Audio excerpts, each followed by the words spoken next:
inspiratsioon tähendab seda, et keegi tahab teha, sa suudad oma käitumisega, oma eeskujuga tekitada inimeses tunde, et ma tahan. Võime innustada inimesi, seatud eesmärke saavutama, andma endast parim, olla eeskujuks. Tõhus kommunikatsioon, võime ennast suuliselt ja kirjalikult selgelt väljendada, jagada teavet vajalike osapooltega, anda töötajatele tagasisidet. Jällegi ju, väga sageli on ju olukord see, kus juhiks saavad ka inimesed, kes ei ole väga head võib-olla enese väljendajad, nad on introvertsemad, kinnisemad.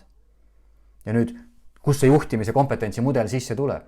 Näiteks teil saab juhiks super hea spetsialist, kellel on seda juhi potentsiaali, aga võib-olla ta ongi selline natuke kinnisem, vaiksem, mis iganes põhjusel.